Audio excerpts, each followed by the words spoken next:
Good morning, options traders. In the last few weeks, I've been talking a lot about candlesticks, especially during the coronavirus pandemic, and showing some of the interesting formations that we're getting that are giving us some key insights into whether we're going to be going up or down.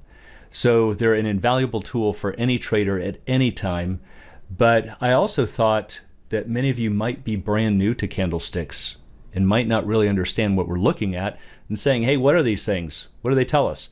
Well, let's take a closer look at candlesticks. So candlesticks are simply a way of projecting the data, the open, high, low, close. So they're going to look something like this. In today's world, usually red and green. If they're on older systems or older books, you might see them as black or white. But the idea is the same. They're just telling us the relationship of the open, high, low, close. So how do these things get drawn? What exactly are we looking at here? Well, let's say that we wanted to draw one by hand. Here's our stock. Let's say it opens for trading at 100. I'm just going to draw a little hash mark right here to indicate the open. And then we find out that it closes down here, let's say at 98. Draw another hash mark down here at 98. And what you're going to do is just complete a box around this open and close. Now in this case, because the closing price is below the open, what we might call a down day, we're going to shade the box in red. Now what we have to do is to complete our candlestick. What was the high for the day? Well, let's say it was maybe up at 101. I'm just going to trace a line up to that price of 101. Let's say the low was maybe at 97. Just going to trace a line down to point to the low. And that completes the candlestick.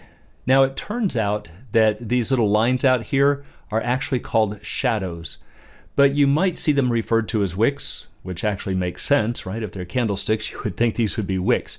But you'll probably find in the majority of cases, and in the books and the websites, they will still call them shadows. So if you see that term, don't let it throw you. It's the same thing as the wicks. Now the portion right here that I have in red is actually called the body or the stick. So if somebody's referring to the candlestick, they usually mean the body and the shadows. But if they're saying something about the body or the stick, they're just referring to that box portion or the red portion in this example. So what would happen if the close was above the open? Maybe we saw this, everything else was the same. Well, think about it. The closing price is now greater than the open, or what we might say is an up day, so they're going to shade the box or the body in here in green. So it's just a very nice visual to tell you whether the market was up or down on that day. So for any two candlesticks, the highs always have the same connotation. It was just the high trade for the day. The lows always have the same meaning. It was just the lowest point. But the opening and closing prices will be on the opposite ends. So on this angle right here are going to be the closing prices, and on this diagonal here will be the opening prices. I know that can seem a little confusing, but just think of it this way. What is the most important price of the day? If you had to pick one, it would be the close. Doesn't matter where we opened or what happened during the day, where did it close? So if you understand that the closing is really what's dictating the color, it will make it easier. For the green candle, where's the close? It's got to be above the open. So the top of the box must be the close, and therefore the bottom is the open. What if you're looking at a red candle? What's the most important price? Closing price. It's a red candle. Therefore, the closing must be at the bottom. So if we know the closing price is at the bottom of the body, we know that the opening trade must be at the top. Now, it's important to understand that the candle simply shows you the open, high, low, close. It doesn't tell you how you got to that candle. It doesn't show you what happened during the day. So for example, let's say that we're looking at this red candle right here. How could it have been formed? Well, there's really an infinite number of ways. If we have a red candle, I know that this is the opening trade up here. I have to have my stock start there at 100. But I could have had a case where we traded up to the high of 101, came down and traded, let's say, to a low of 97, and then came up here and closed at 98. That path right there in blue would create that red candle. But that's not the only path that would do it. Let's say that we opened up here at 100, but instead this time came out of the gates and traded down to a low of 97, came up here to a high of 101, and then came down here and closed at 98. That would also produce that red candle. All that matters is the open, high, low, close. Notice that these two paths are almost mirror images of each other, and yet they create the same candle. And of course, anything in between here is possible as well. I could have had a case where the stock opened at 100, maybe it traded sideways, flat for a little bit, traded up, came back down, went up, came down, got maybe close to the low, didn't quite hit the low, came up here, hit the high, came back down, went up, finally came down here, hit the low, traded up this way, and then came down to the close. That would also produce that same candle. So remember, the only thing that matters is that they all must have the same opening and the same closing, which they do. They all must have the same high price, which they do. And all three must have the same low price, which they do.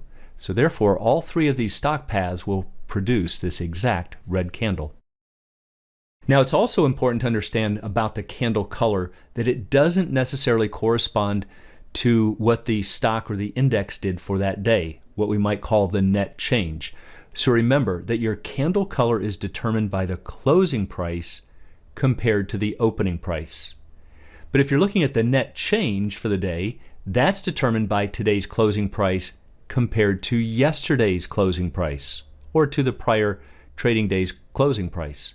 But it's comparing close to close, whereas the candle is comparing opening to close, and that's why you might get different outcomes. So for instance, let's say that these are the last two trading days here on your chart. And so the candle here is red, and so you're thinking, oh, the stock must have been down for the day because it's a red candle. So you look on your broker's platform, and let's say this is Microsoft, it's trading for 150 up 2. And you're saying, wait a minute, that's up. The net change is up, but the candle's red. What's going on here? Well, here's how it could have happened. Yesterday, we had a green candle, and let's say it closed up here, 148. And today, we closed at 150. Well, if we compare close to close, that was an increase of 2 points. That's what you're looking at when we say that the stock or the index closed up or down. It's comparing today's closing price to yesterday's closing price. But what's causing this candle to be red? Well, it may have opened up here at 153, but closed at 150. So yes, the closing price compared to the opening price is down.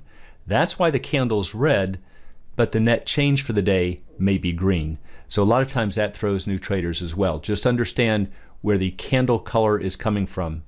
It's coming from the opening price of today compared to the closing price of today. So I hope that helps you to understand the basics of how to read a candlestick. And for anyone who'd like to learn more about candlesticks and the art and science of options trading, please check out Options A to Z, Alpha Trader Course, Strategy Lab, and a brand new candlesticks trading class. Also, please join us on the Facebook trading group Options A to Z, and you can find a link in the description below.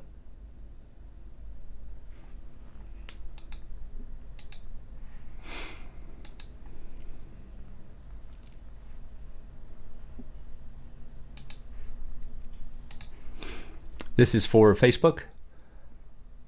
And for anyone who'd like to learn more about the art and science of options trading and candlesticks, please check out optionsatoz.com, Alpha Trader Course, Strategy Lab, and a brand new candlesticks course. You can also instant message me right here in Facebook.